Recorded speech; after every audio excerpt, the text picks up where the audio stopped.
L'Iran avait une grande ambition islamique lors de la révolution de 1978 où l'Iran est devenu une république islamique.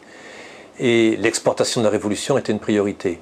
Aujourd'hui, 30 ans après, l'Iran se rend compte qu'il est vraiment un pays chiite et donc dans un monde qui ne représente que 10-15% du monde musulman.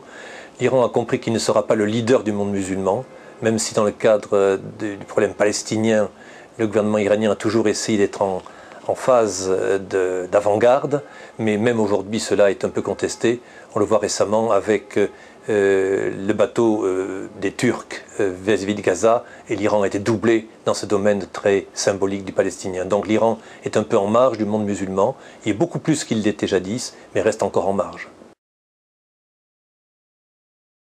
C'est évident, l'Iran est une puissance émergente. La révolution islamique de 78-79 a été une révolution post-soviétique, la première post-soviétique, où on annonçait un peu le XXIe siècle et l'arrivée sur le devant de la scène des pays qui étaient colonisés ou marginaux dans les années 1950-1960, qui aujourd'hui sont des puissances importantes de 50 à 100 millions d'habitants, ayant une histoire, une politique forte, une organisation économique solide et surtout une bourgeoisie moyenne nouvelle. Et donc c'est l'Iran, c'est le Brésil, le Mexique, ce sont d'autres pays comme l'Afrique du Sud ou l'Indonésie qui sont actuellement en train d'émerger, et l'Iran a été le premier à le faire.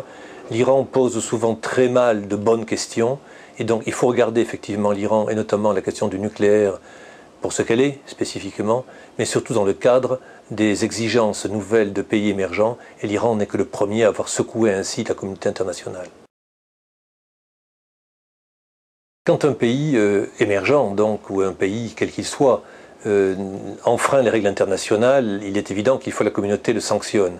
Et l'Iran, dans ce domaine-là, a souvent enfreint les règles de la communauté internationale. C'est une chose.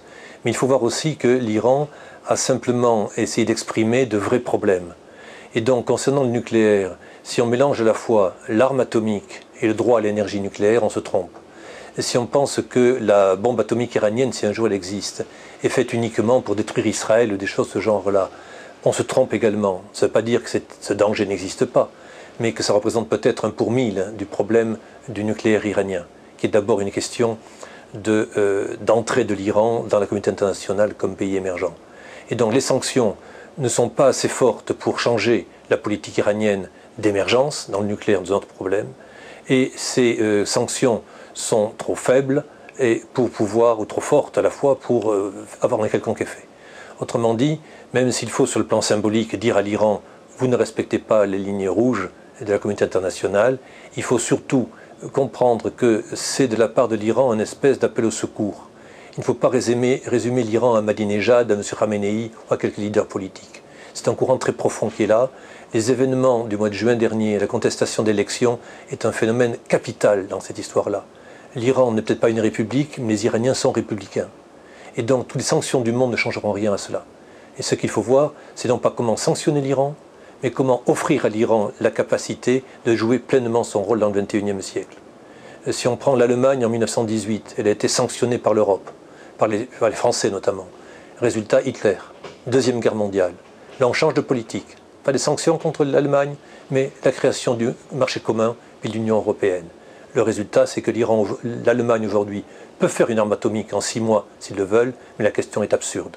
Il faut donc essayer de reprendre l'exemple allemand, mutatis mutandis, pour voir si effectivement une politique nouvelle, sérieuse, peut être faite concernant l'Iran. Il est évident que lorsque l'Iran est devenu une république, a chassé les Américains du territoire, ça venait 3 ans après la chute de Saïgon. Les États-Unis, il faut se replacer dans les années 70, c'était le tiers-monde, la lutte contre l'impérialisme américain. Et donc la guerre entre l'Iran, petit pays, contre le grand États-Unis, est évidemment un combat emblématique. Et donc ce face-à-face entre les deux diables qui se diabolisaient mutuellement est central. Cela dit, il faut dépasser la question. Et ce qui est plus important aujourd'hui, ce n'est pas le rôle de l'URSS ou de la Russie, de la Chine, des États-Unis, même de l'Union européenne, mais le fait que 2 petits pays, le lointain Brésil et le rival éternel de l'Iran, la Turquie, jadis l'Empire ottoman, ont joué un rôle essentiel dans une tentative de résolution de l'isolement de l'Iran. Et le phénomène important aujourd'hui, c'est cela, c'est que l'Iran s'est intégré dans la communauté des pays émergents, ce n'est que le début et ce n'est pas fini.